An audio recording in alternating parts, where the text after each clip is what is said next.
Okay, hello. Thank you for all those who are joining us today for this virtual seminar on pricing for profit in the post-pandemic period. One of those conversations I've had a number of times with clients recently about how have things changed as we come out of, hopefully, this really challenging period, and we have to adapt our businesses to the sort of new world that we are in. So, by way of introduction, for those who don't know, my name is Peter Hill. I'm an accountant by trade, a chartered and certified accountant with over 35 years experience in all sorts of businesses, in all sorts of shapes and sizes. So on the Mark Holton co-accounting side, looking at the usual accounts, audit, tax, those kind of issues, but also with our sister business Helium, doing consultancy work for, again, a wide range of businesses on a wide range of topics. So things like business improvement projects, business planning days, lots of projects all about driving revenue or profitability or value growth. So that's sort of my background. Today it's going to be very much the Helium focus elements, which are about improving the financial performance of a business. So let's get stuck in, because we've got a lot to cover in this hour-long session. It is going to, however, be quite brief in terms of the depth of the content we're going to have time to get into. We're going to look at some basic concepts around pricing issues, techniques that you might want to look at. They're not specific to any industry, so I haven't tailored the content to be for particular sections, sizes, or types of businesses. What I'm really hoping to do is simply to raise awareness of concepts and principles in order that you can then look at it and go, okay, how does that apply to our business? What do we need to take out of that idea and adapt and apply in a way that is relevant to us? And realistically, just to get you thinking more creatively about the issue of price. It's a big issue, a big topic, and probably, I would say, with very few exceptions, it's not given the attention it deserves in the businesses that we talk to. So it's an introduction to pricing. If you want to know more, there'll be conversations at the end about how you can come and talk to us about your specific issues.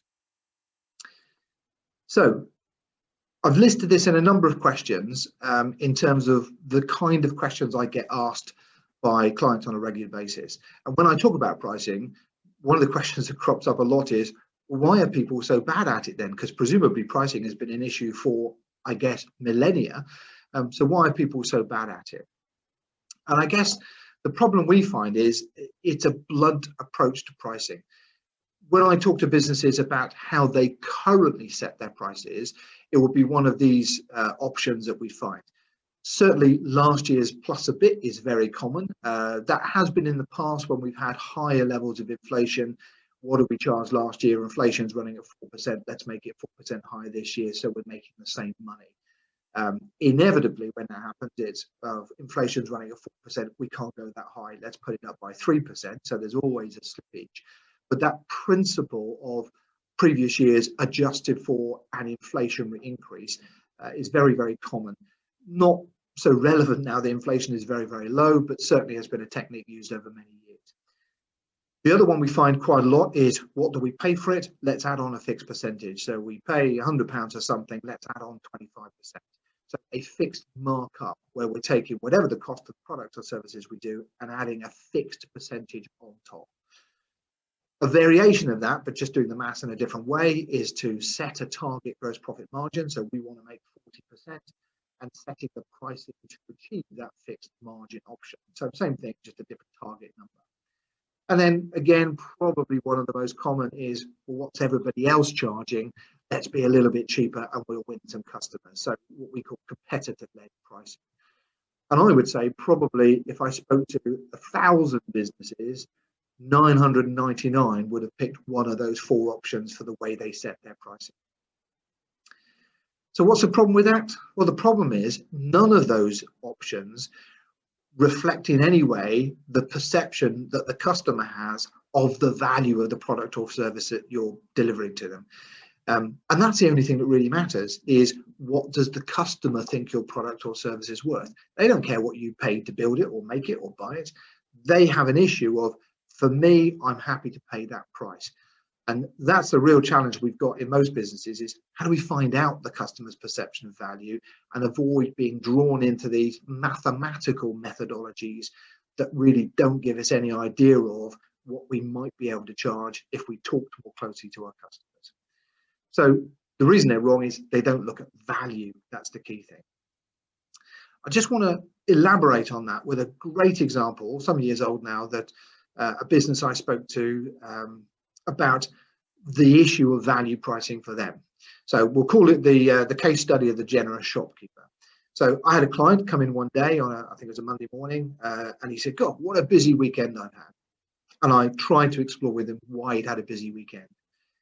And he said to me, "You understand the pricing model I use," which I didn't actually at the time. So I asked him to explain. And what he wanted was a very simple to use and understand pricing strategy. That's what he was aiming for. To achieve that, he took his net of VAT buying price and he doubled that to become his gross of VAT selling price. A very simple calculation. Effectively, that worked out to give or take 40% gross profit margin. So some logic to that methodology.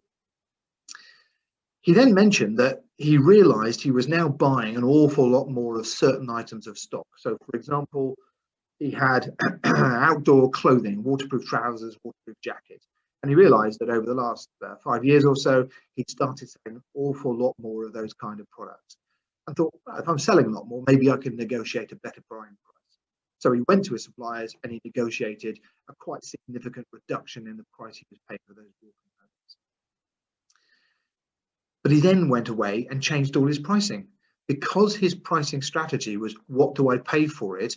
And then double that with the VAT inclusive selling price.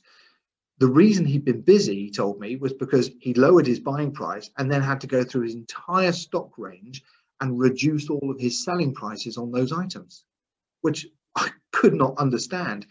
The reality, of course, is he's now making less money by selling more stock than he was before. There's a quirk of the VAT calculations which actually makes it really worse, but even if it's just the same margin on a lower value, he was making less money having negotiated a lower buying price. But the key here, of course, is the value to the customer had not changed based on his lower negotiated buying price. If the customer thought a pair of waterproof trousers was worth 40 quid the previous week, it's probably still worth 40 quid, whether he was paying a higher price or a lower price. It doesn't matter. The perception of the value to the customer has no impact or is not impacted by the cost of the items or the products or services that you sell. So in trying to have a simple pricing policy where costs and selling prices were linked, he ended up negotiating a lower buying price and a lower profit as a result of that. Now, what I think that does demonstrate is that the stupidity of selling prices linked to any function of cost, whether it's margin uplift, so fixed margins or fixed markup or last year's plus inflation, none of those reflect the value to the customer. And that's the critical thing we always need to have front of mind when we're talking to our customers about prices and what we can charge.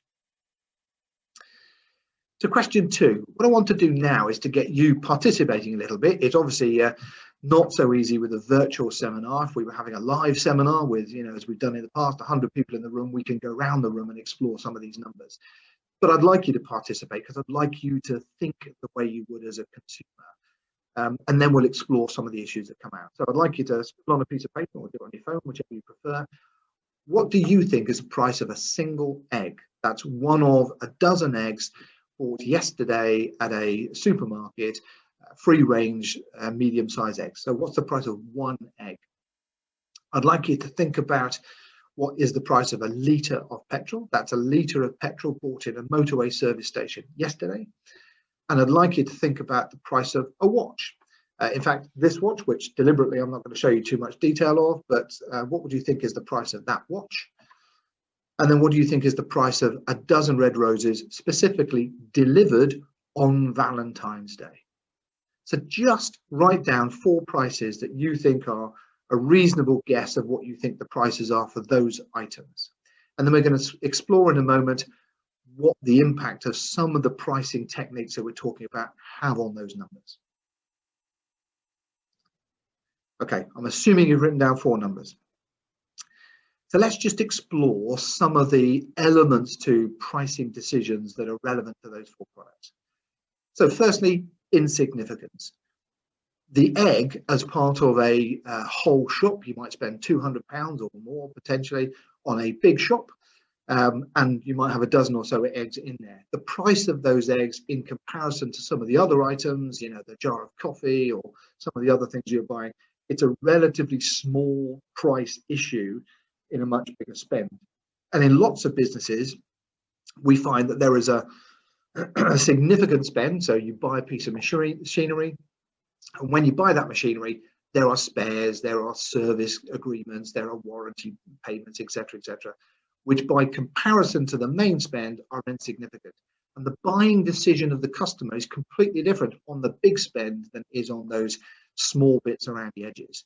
So when you're thinking, for example, we should be making a 40% margin, we might make a 60 or 70% margin on those small things because it doesn't matter. In the eye of the consumer, a penny more on the price of an egg, not really relevant at all. In the eye of the producer, a penny on every egg is a huge amount of money. So think about the things that you do in terms of whether there are big spend decisions and small ancillary decisions, and they should be priced in quite different ways. Convenience, of course, is a big issue. Price of fuel is often considered a very price-sensitive product. We moan about it a lot. It gets in the news sometimes when it triggers certain prices. When oil prices fluctuate, we all go, oh, crikey, the price of fuel is going to go up. But in reality, the vast majority of people do not buy fuel based on the price. They buy it based on convenience. That is when the red light comes on, which for me is usually just after I've gone past the last motorway exit. When the light comes on, I'll fill up at the next service station, or when I do my shopping, I'll fill up at the superstore where I get my food and weekly shop. So whilst we think it's a price sensitive issue, it's really based on convenience. And there will be some people listening today where the value you bring to the customer is convenient. You have it on the shelf when no one else does. Let's talk about watch, for example. A big chunk of the price of a watch is not the component cost of the watch itself. My watch is a rather nice one. The components may be slightly more expensive than they would be for a cheaper one, but the functionality is the same. They tell the time. The components may be, you know, £10, £20, £100 out of the price of it. The real improvement in value is in the brand, because Breitling, it happens to be this watch, Breitling spend a ton of money giving away watches for free, paying superstars to wear them. That's where the value comes. And the value for the customer is in the association, the status, the brand value, nothing to do with the component prices. So when we're talking to our customers, we should be thinking about the intangible value of the products or service we bring, not just the component elements. Flowers is a classic one. We have lots of clients where there is a seasonality or availability, you know, maybe seasonally available. It may just be people are struggling to get hold of it. We accept, all of us, that when Valentine's Day comes along, the price of roses goes up. That's inevitable. Nobody goes into a florist and rants and raves about the fact that you've put your prices up by double. That's outrageous. We just accept, we buy or we don't buy, because we know Mother's Day, Christmas, Valentine's Day, there are periods where prices are higher and we choose to pay those prices, or we choose not to pay those prices. It's not as emotional price fluctuation as we think it is. Price points, really interesting point. We price fuel in litres. Everywhere you see, it will be up on the board, priced in litres. Very, very few people buy 20 litres or 30 litres. We tend to go in and put £50 or £100. If your tank will take that much, but we put in round sum amounts based on the cash in our wallet, or just putting a chunk of money in there, or we just fill it up, as I tend to do. We don't buy it, we don't pay for it in the units which it is promoted as. So we lose contact with X pence per litre versus we're putting £100 of fuel in our tank. Price presentation, this is an interesting one. We don't sell eggs in 10s or 20s, etc. We sell them in 6s, 12s, 18. And it's really interesting when I've run this before at various seminars, when I say to somebody the price of 10 items is £2.68, almost instinctively, without really wanting to, they go, that's 26.8 pence each, because it's easy to calculate that number. If I said, oh, the price of 13 is £3.12, they tend to go, oh, £3.12, oh, that'll do. They don't do the calculation because it's too difficult. And if we make price comparisons really easy, Customers will make price comparisons, and sometimes they're doing it subconsciously. It's just an automatic response. That's the price for 10, how much is 1? So if we package it in different quantities, if we present it in different ways, if we add elements in that make it not directly comparable with somebody else's product or price, then it makes it much harder for them to make that comparison, and price becomes less important in that equation. Let's talk about perception. There is an issue of perception of value. So you may have assumed that my watch is expensive because I'm an accountant, a business consultant. There is a presumption that things are expensive, that they must be good. And therefore, you will find sometimes customers go, well, that's a bit cheap, can't be very good. Or that's expensive, it must be good. So we really have to understand our price points in terms of what perception is that creating of our customers. We may want to be a bit cheaper and attract customers, but are we attracting the right ones if we get our price points too low? There's, of course, an interesting concept of who's paying. We have previously, pre-pandemic, we would have had fresh flowers on reception. Our receptionist finds it much easier to spend company money on fresh flowers than I imagine she would spend on fresh flowers at home. When I'm buying fuel, if I'm buying it for my car, it's on the company credit card. I don't usually check the price. I buy it wherever I need it. I don't go, oh, that's expensive, it's a motorway service station, I'll drive to the next supermarket. But when it's my wife's car, she may well make a different decision because it's our credit card that we're using to put fuel in that car.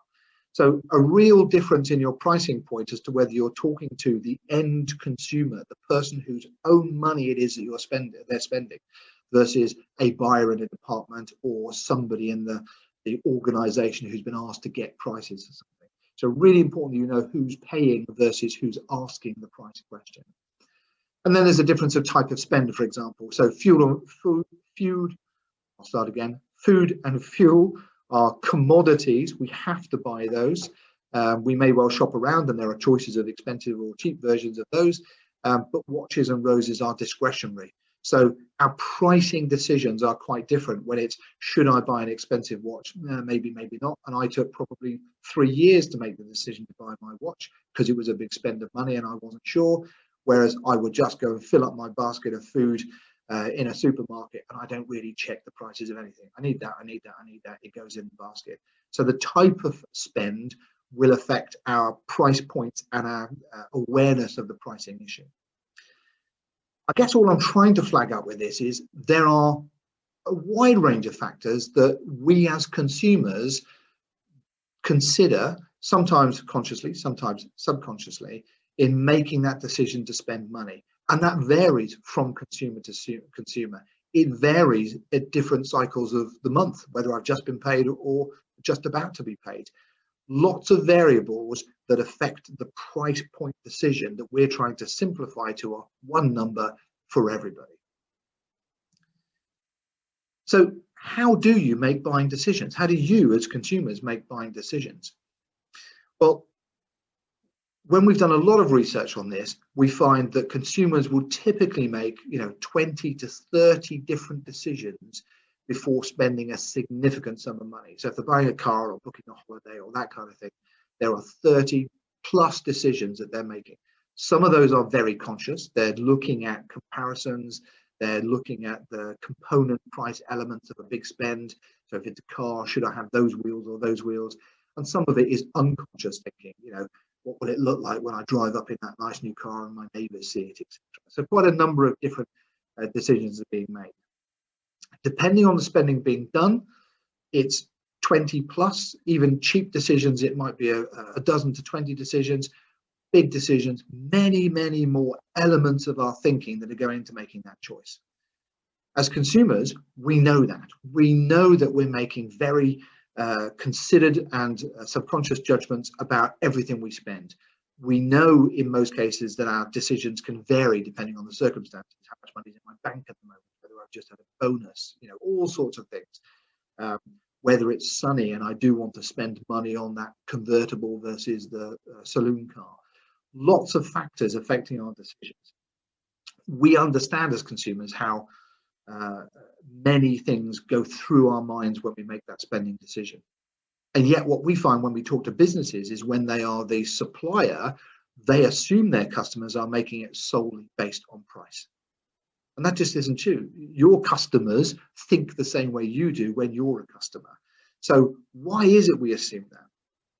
Most oftentimes it's because the customer only focuses on price because we haven't given them all that other information. The only information they're able to make a judgment on is the price. All those other things that affect the buying decision, all those other things that go through our mind, quality, reputation, speed, availability of the product, colors availability, guarantees, warranties, all the things that affect whether we want to spend that money or not, are not discussed, and price becomes the sole focus of that conversation. That's why as suppliers, we think price is the big issue, but it really isn't. So what I want you to think about with your products and services are, how are your customers making those decisions? What factors are they considering? And how can you bring more information into the conversation that makes price less significant? Now I'm going to talk about some maths issue. I'm going to do this very quickly because it's a relatively simple concept. I think you'll get it very quickly, but I do want to drill through the numbers so that that awareness is there. When I talk to many businesses, they're trying to get to, well, what's the right price? What's the price I should be charging for this product or that service? So let's just go through this example of a plumber, a choice of plumber. Your washing machine is broken down, your kitchen is flooded, that is a problem for you, you need it fixed. And you know by reputation or through recommendation, you know there are 4 options of plumbers available to you. The first is Mr. Efficient. Mr. Efficient is the most expensive, he's £100. You ring him and he says, I'll be there within the hour, and he is there within the hour. He looks at the problem, he identifies that you need a new motor in your washing machine. He says, look, it's going to be £100. Do you want to spend £100 repairing it, or do you want to go buy a new one, put that towards it? You opt to have it repaired. He then says, great, I've got a new motor on the van. So he nips out to his van and collects it, replaces the motor, tests the machine to make sure it's working, mops up the mess, sends you an email with the invoice on there, and has a credit card machine to take the payment if you want to pay there and then. That's Mr. Efficient. And I know those plumbers don't exist, but imagine for a moment that they do.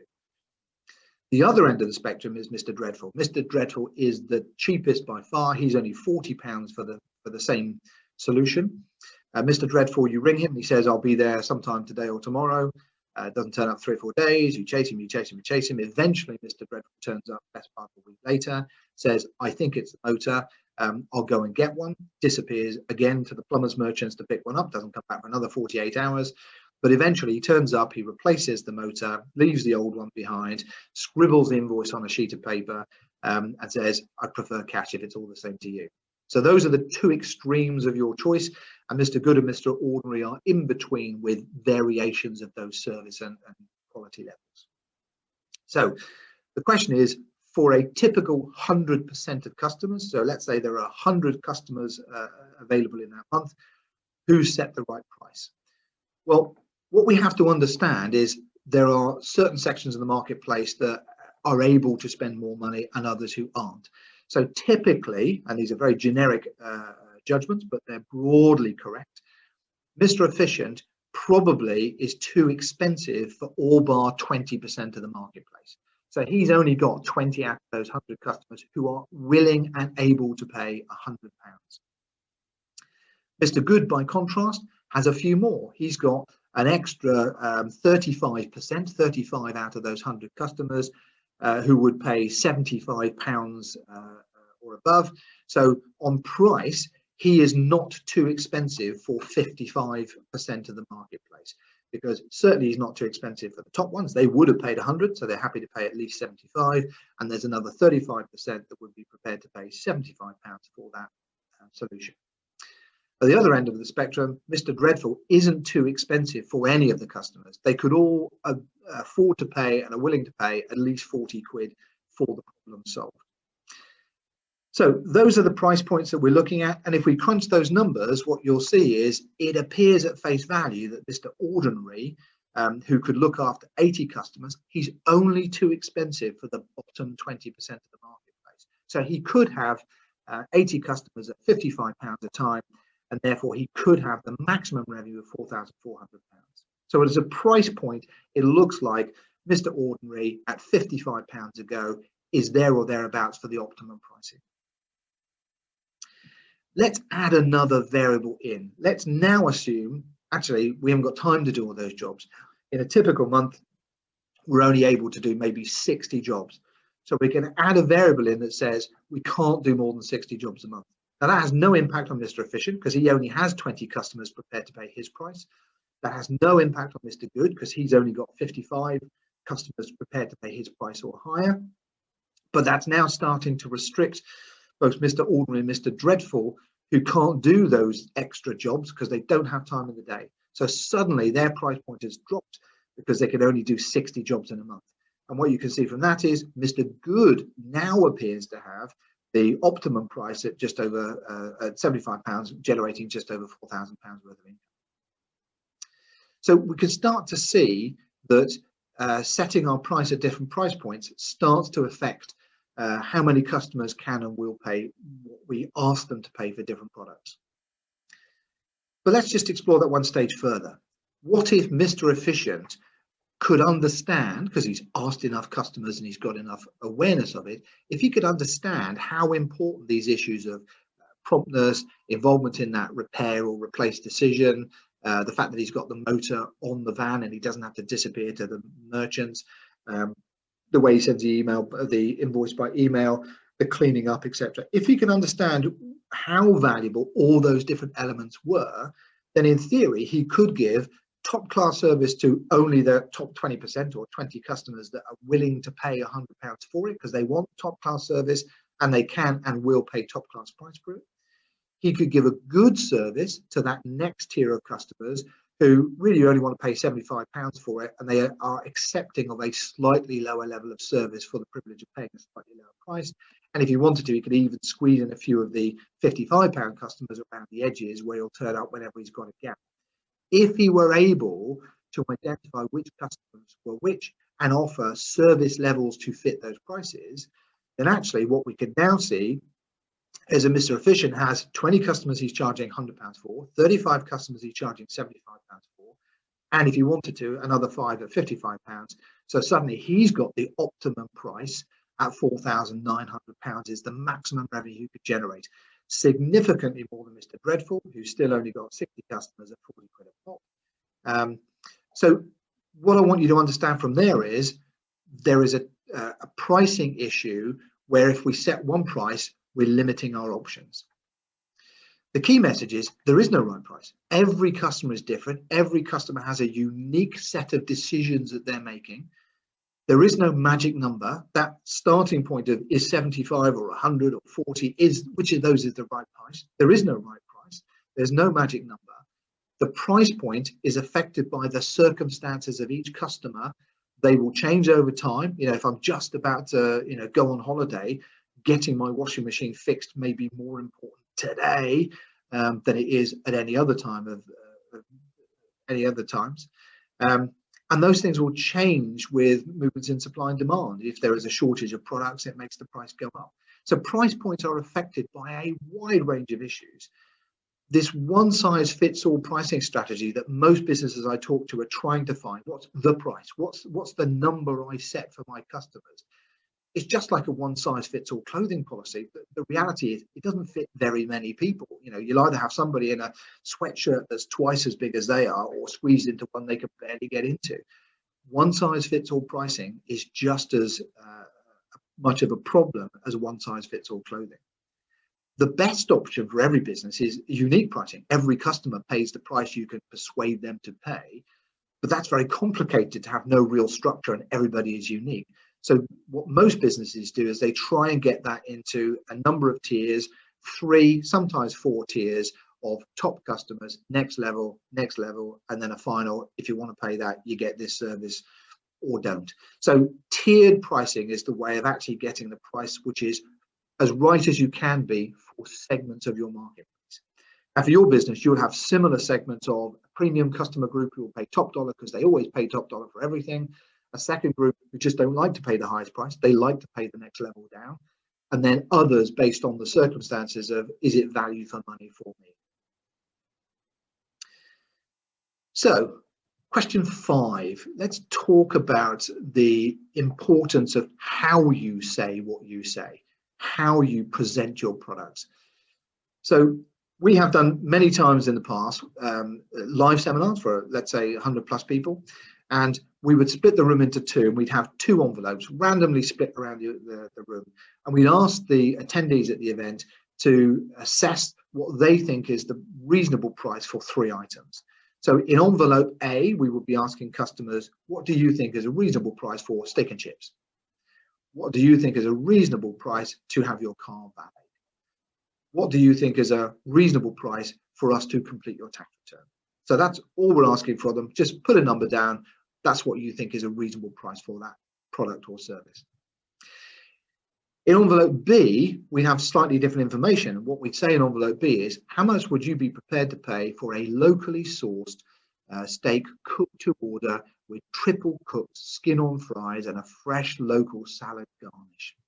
Now, actually, when we did it, I think there was even more embellishment, but you get the point. Really selling in the Marks and Spencer style of language, really selling the product or service. So Car Valet, for example, is not Car Valet. It's a premium Car Valet service using the very best quality cleaning materials to bring your car back to showroom condition. And the tax return service is your tax return completed and submitted to HMRC within all the relevant deadlines, making sure that all the information is correct, reducing your risk of a tax investigation, and making sure you've claimed all the allowances to which you're entitled. So two envelopes, A and B, what do you think the price point is for those people? What we got back from them was really interesting. So we took the average of the 50A customers and the 50B customers.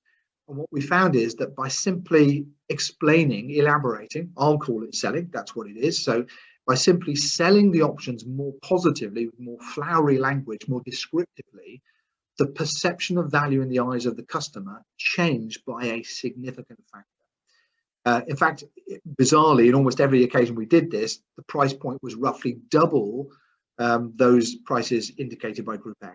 So just using that language increased the perception of value for the customers. When we dug into this, what we found, which I guess is quite obvious, but not until you look at it and you explore it, is the language we were using has started the selling process. It started the customer thinking about what it would be like to buy that product or service. So we talked about the steak. They actually started to feel hungry. They didn't feel hungry when we said, how much do you think a steak and chips is worth? When we elaborated with the language, they start going, oh, yeah, that would be nice. When we talked about showroom condition of their cars, they were picturing their car looking shiny and polished, just like it did the day they bought it. And they were enjoying that feeling of driving it around, because we all like to drive a car when it's nice and shiny and clean. And when we talked about the, avoiding HMRC investigations, they started to feel reassured. They started to appreciate how good the relief of not being at risk of a tax investigation was. So the language started the selling process. And the more flowery language it was, the further down that process they started to go. Question 6. I get this a lot. I can remember many years ago, one of our clients saying, but even if I sell it at a penny profit's better than no profit. And I had to argue with him. So is any sale a good sale? No. We all understand that a larger sale, when somebody comes in and says, I want to buy a ton of stuff, that is more effective for us to deliver. Because if the customer places a huge order, we are able to compromise slightly on price because there's one delivery, there's one invoice, there's one debt to chase. It's simpler to pick and pack and fulfill that order than it is lots and lots of small orders. We understand that. So a larger sale would accommodate a better price.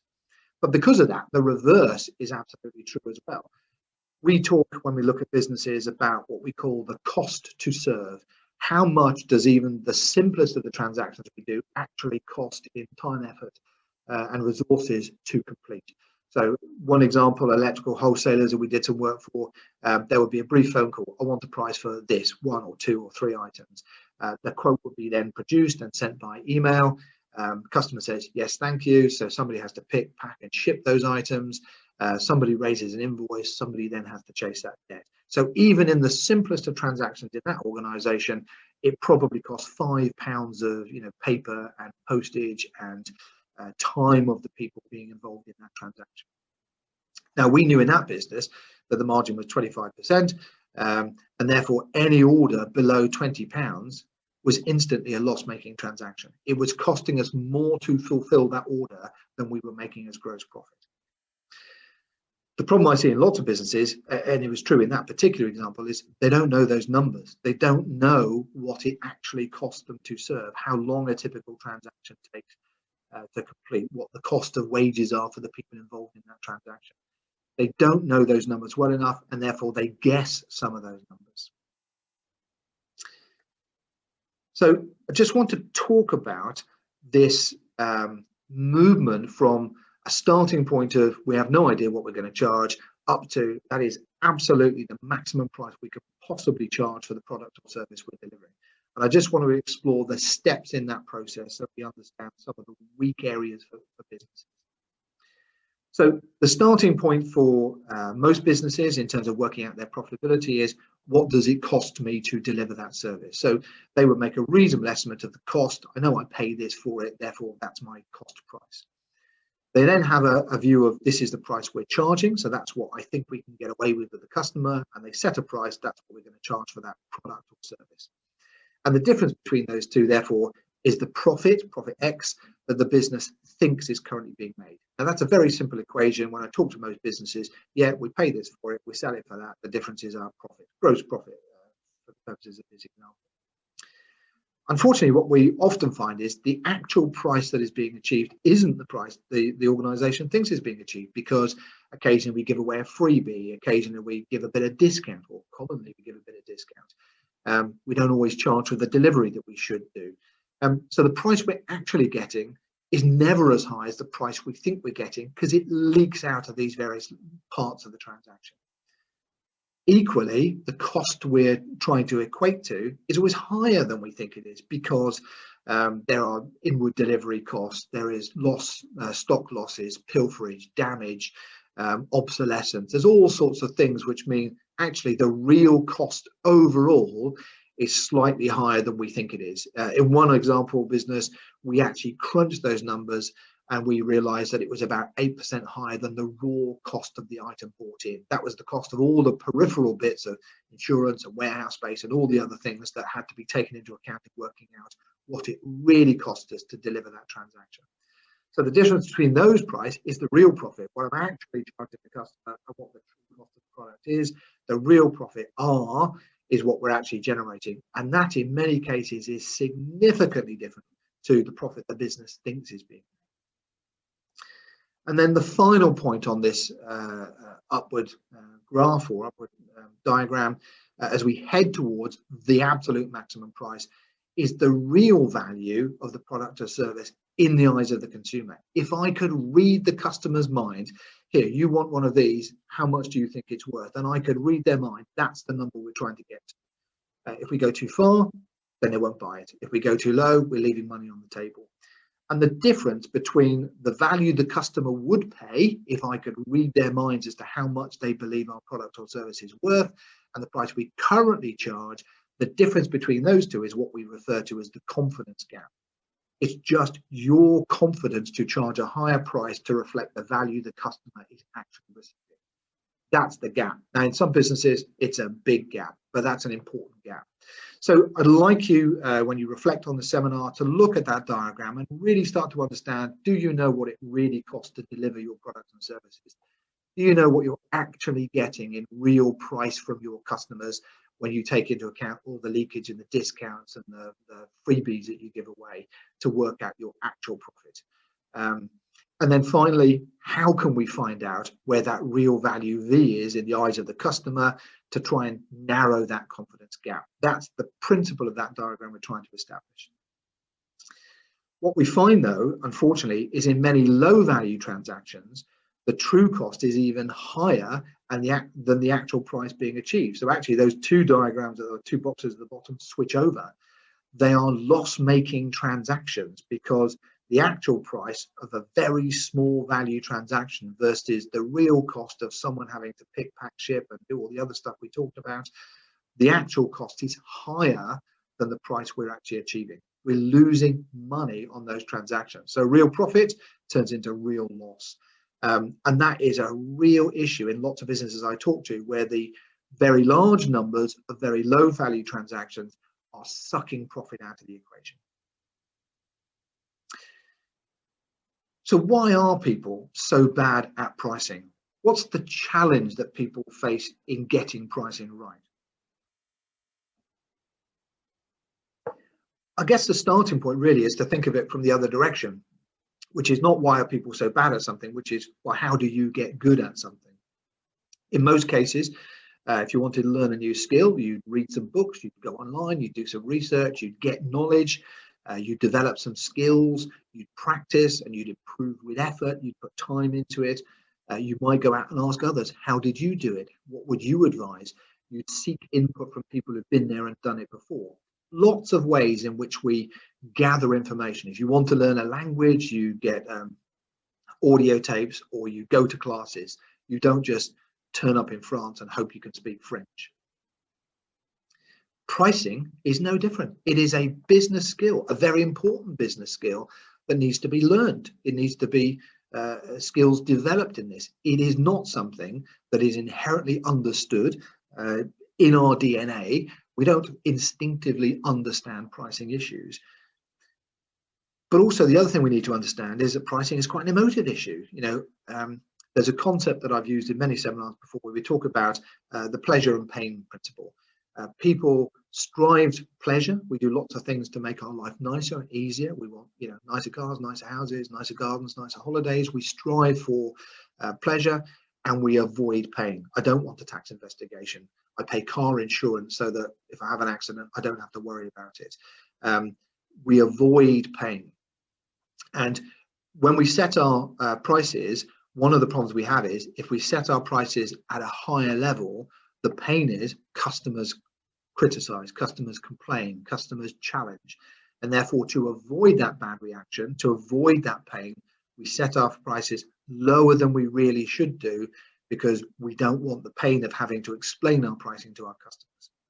So it's a complicated issue. There's knowledge, there's technique, there's understanding of principles, some of which I'm trying to cover today, but there's also the emotive issue of pricing is something that challenges us. It upsets us. We don't like criticism from customers. But most of those behaviors are not real. They're in our heads. We just need to develop the skills, understand why customers react the way they do, and be ready for the consequences and for the responses to that.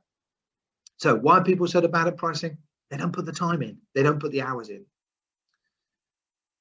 Question 8, this is where we're really starting to think about not just concept about pricing, not just principles about pricing, but is right now. How has pricing changed? Because we're in this hopefully post-pandemic recovery period where business is moving forwards. The Bank of England has predicted huge growth rates in the next 12 months, over 7% growth rates, which is unheard of since certainly the end of the Second World War boom. So huge opportunity. How should we be pricing in this post-pandemic period? The reality is, it isn't really any different in my view. Buying behavior doesn't dramatically change over time. There might be very immediate issues. So for example, we talked about before, the day before payday and the day after payday will affect our buying decisions, but the principles of buying don't change. We as consumers behave in a very similar way. Some customers may be temporarily pushed down what we call the value curve. So how much are they prepared to pay for the quality or service they get based on they have financial challenges. If they have no money in the bank, they make a very different buying decision than if they have money in the bank. But generally, we are all making a value for money decision based on all of those issues we talked about, all those 20 or 30 plus conscious and subconscious decision-making processes. We're all boiling that down to a value for money decision for us. And actually right now, that is more important. We're more concerned with value for money right now than we would normally be because we've been through this really challenging period. So if you take your time to talk about all the other factors than price that are relevant to your customers, all the features and benefits, all the pros and cons, if your customer can understand all those issues, if the buyer can then make a decision on value for money with all those other factors taken into account, price is becoming just one of those factors that they need to talk about. if you panic, if you rush to win business, and some already are, the opportunities are definitely out there. There is a growth opportunity to go out there and hoover up business in most marketplaces right now. In that rush to win sales in this uncertain recovery period, you're just giving it away too cheaply and you will grow quickly with low margins. And that's a problem. That's effectively what we always refer to as overtrading, going too quick on thin margins, running out of cash. So what should you do with your prices post-pandemic?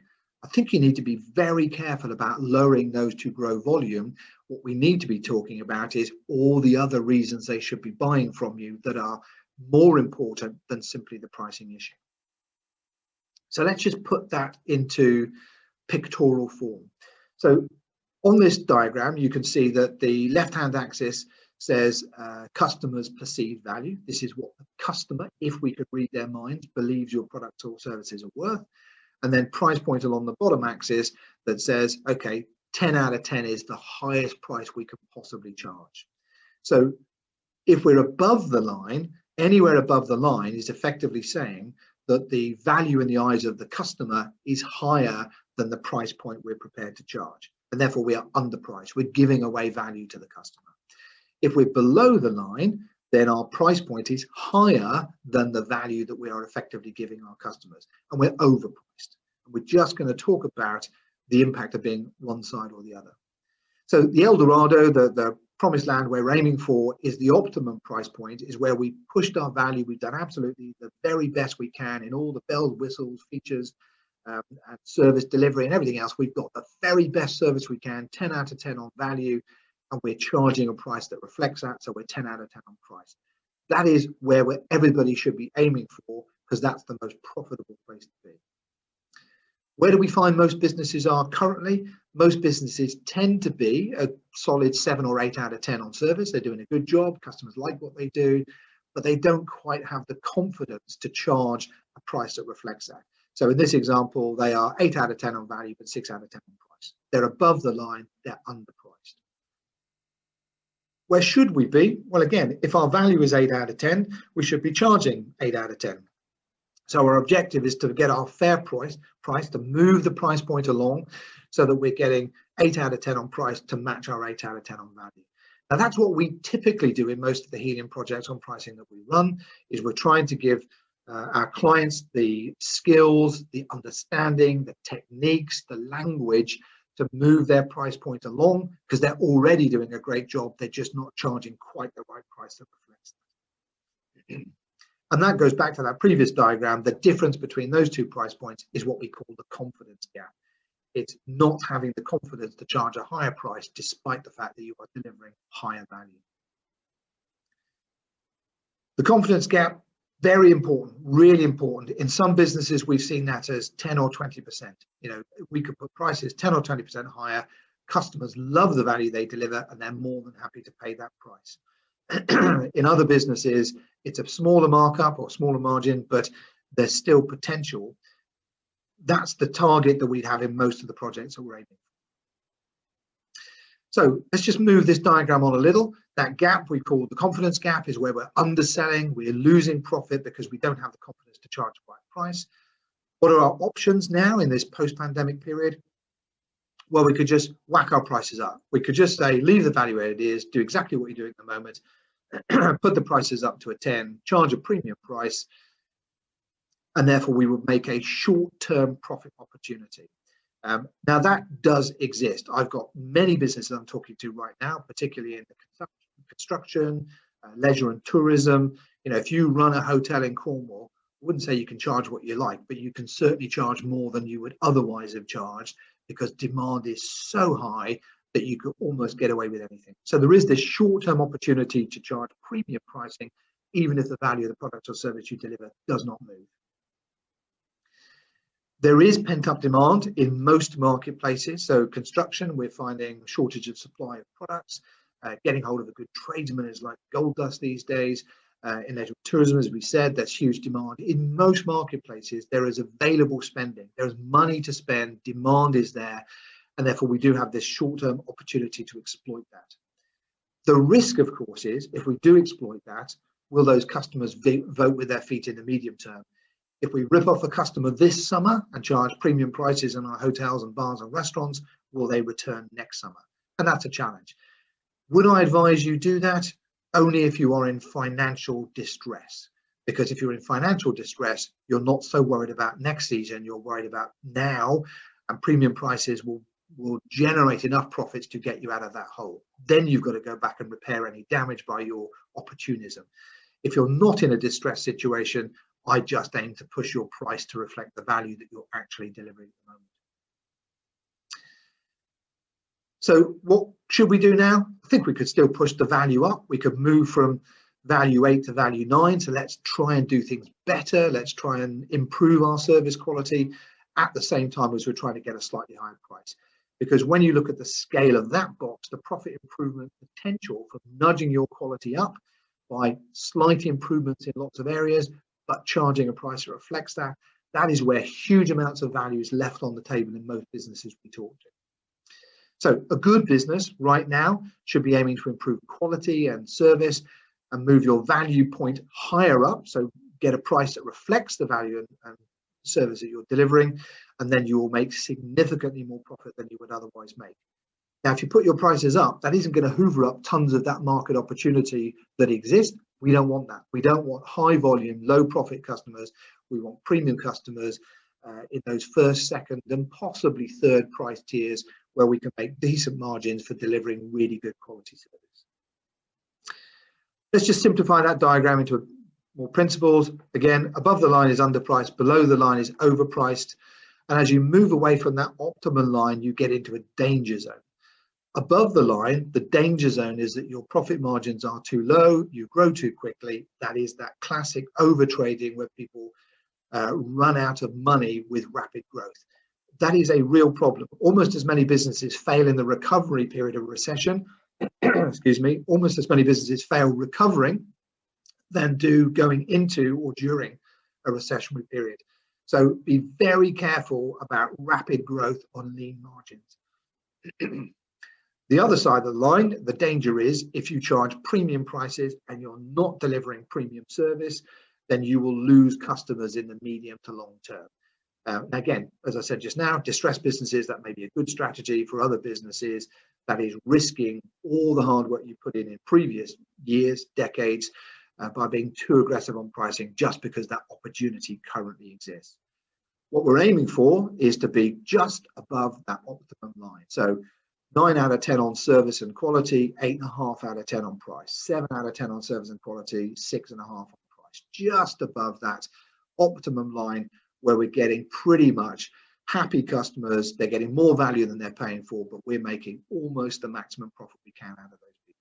That's our target zone that we should be aiming for. And again, one of the things we find with lots of businesses, they don't do any of this kind of analysis. They don't know where they are on those price points. They don't talk to their customers about the value perception they have of the products or services they deliver. They don't know that information to be able to make informed judgments about where they are and where they need to be and how they're going to get there on that diagram. So a very simple diagram, but a really important point for lots of businesses hopefully listening today. Question number 9. So if we do want to move our pricing up, how do we do that? Well, the most important thing that we find in all the businesses we talk to is they lack a very clear sales proposition. They don't have clear messaging which underlines all the other features, benefits, bells and whistles that we've mentioned already. They have nothing that explores that with the customer, and therefore we're left to pricing is the issue that we need to talk about. They cannot understand the full value of the products and services you sell unless you take time to do that. And I do come across this flawed assumption that, oh, they know all that. We've been dealing with them for the years. They don't know that. It is your job as a business, your sales team's job as salespeople to explain, in brackets, sell properly. You need to have that good sales proposition and a clear process. This is how we communicate. This is what we do. You also need to have a very well articulated, clearly thought out reaction to, God, that seems expensive. So when the customer says, oh, can't you knock a bit off? You need to not be on the back foot to go, okay, I'll knock off 5% or 10%. And that could be things like, well, no, I'm sorry. We set our prices in a very deliberate way to be fair to all the customers. So that is the price. And in my experience, 8 out of 10 of any price questions disappear at that point with the usual reaction of, I was only asking. So have a polite way of saying no and explaining why you're saying no. You alternatively could say, okay, I can knock a little bit off, but what are you going to get out of the equation? So I can knock a bit off if you pay up front, if you buy a higher quantity, if you also buy this, if you give me a testimonial. It doesn't really matter what it is, but there should be something in return for the discount that you feel you have to give. So start by saying no, but if you feel you can't say no, at least get something in return. Alternatively, again, you could say, okay, I can drop the price. What do you want me to take out of the deal? What do you want? Do you want to pick it up instead of me delivering it? Do you want to not have the extended warranty? Do you want to withdraw the guarantee of quality? Lots of things that you could opt to take out. Now, in most cases, again, the customer goes, oh, no, I want that included. Well, I can't do all these things for a lower price. So if you don't want to take something out, then that is the price. And again, in most cases, a well-presented, reasoned argument pushes the vast majority of those price questions right out the way. Whatever the right response for your business, and I think you need to spend time, the frontline people need to talk about it. What are the common questions we get? How can we answer that? How can we politely say no? What things could we take out of the equation if they do insist on a lower price? Whatever the response is, you need to be prepared. You don't want to leave it to the instincts or emotional reaction of the person at the front line. When somebody says, God, that's expensive, the obvious decision for, or the obvious response to which is, okay, I'll be cheaper. That avoidance of pain reaction, which we mentioned, we don't want to have that. We need to give them the tools to go, I'm glad you asked that question. Can I take a moment to explain? If you have all the tools, you have the paper trail, you have the reasoned, well-articulated responses, the vast majority of price drop requests disappear. So final point really, I guess, question number 10, is it different in this post-pandemic recovery period? Honestly, I don't think it is. I think the normal presumption that we are in a post-recession period is a bit flawed. That desperation to run out there and hoover up maybe turnover we've missed in the last year, we've dropped back a little bit, we want to get back to where we were, that mental ambition of our turnover was this, it's dropped away a bit, we've got to get back to there. The willingness to buy turnover, I don't think applies to this current pandemic. Interestingly, there was some research I saw where they looked at the amount of money in domestic customers' accounts, so savings accounts, current accounts, and what had happened in the 3 years, blimey, it was a long time, Brexit exit discussion period, is lots of businesses and lots of people went, better not spend any money. Let's hoard our cash because there is uncertainty about what Brexit is going to bring to the party. Let's not be too aggressive with our investment strategy. So whether at a domestic level in our savings accounts and our bank accounts or a business level in our business accounts, cash was retained. And there is now this huge pent-up demand. We couldn't spend anything for a year or very little for a year. We have money in the bank account. We want to go and buy stuff. So there's huge demand. In most markets where we're talking to customers, we're not seeing the problem as too expensive or customers shopping around. We're seeing the problem, which is customers cannot get hold of stock. They cannot get hold of tradespeople. They can't get stuff delivered. You know, we had a trade job done in our house the other day, and he said they're no longer taking orders until Christmas this year. You know, we're only in June, and they've got a backlog of orders of 6 months. And we're seeing that in lots and lots of sections. So the problem isn't a lack of demand. The problem isn't a lack of money. And therefore, the response shouldn't be, we need to be cheaper. The response should be, we need to be better. We need to be better at the way we do what we do. We need to have the right quality of products and services.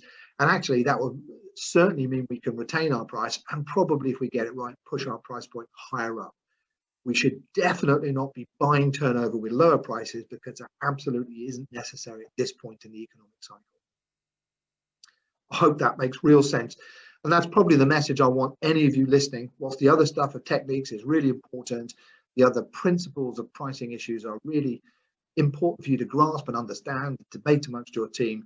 The big thing I want you to hear loud and clear is The market does not require you to be cheaper right now. The market requires you to be better, and you can charge a premium price if you are. So in summary, the overall message I want to convey right now: if you want to make more money, if you want greater profitability, either because you need it or because you think, what the hell, we've got to make some money, then price is the way that you will make the quickest and easiest impact on your profitability. Price is where all the profit is made or lost. Price is right or price is wrong is doubling or halving your profitability. How do you get prices right? You've got to learn these skills. You've got to read books, preferably, of course, mine. It's still available on Amazon. You can get it on Kindle format, you can get it in Vietnamese, you can get it in Portuguese. You know, I don't mind how you read it, but read it or find somebody else's book, but get knowledge, do some research, talk to your customers, do some number crunching. So, you know, I commonly get the issue, which is, oh, if I put my prices up, I'll lose customers. Well, that may well be true, but that's the wrong question. The question is, if I put my price up and make more money as a result, how many customers can I afford to lose before that price increase is wiped out with lost customers? It's a mathematical calculation, not an emotional calculation. And I guess fundamentally, we want customers, our clients, businesses generally, to treat pricing as a much more significant issue than I think most businesses currently do. It should be on monthly board meeting agendas. It should be reviewed at least quarterly. Should we be higher? Should we be lower? Should we change that product price or this product price? Are we getting reactions? How are we responding to those reactions? It's really important that price is a more significant issue than it currently is in most businesses. Many of the projects we've run over many years on 100,000 turnover businesses, 50 million turnover businesses, we've seen price increases commonly of 10 to 20% with no negative reactions. Now, really important that you've got to implement it well. Don't just jack your prices up and keep your fingers crossed. Get the right communication with customers, train your frontline people to handle the reactions. But those things have often led to doubling or even tripling of bottom line profitability. And in my view, that is much, much easier than trying to sell 2 or 3 times as much product.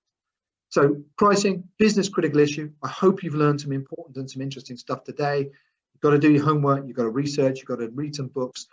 But the big message I want you to hear loud and clear is, now is not the time to be cheaper. Now is the time to be better.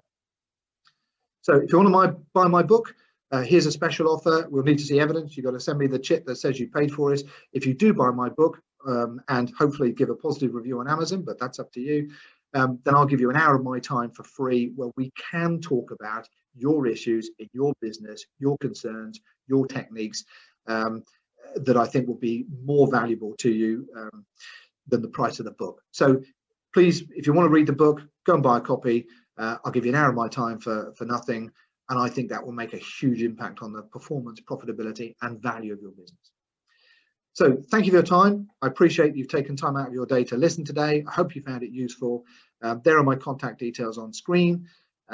If you buy my book, pick up the phone. I always have time to talk to people about pricing. So thank you for your time today.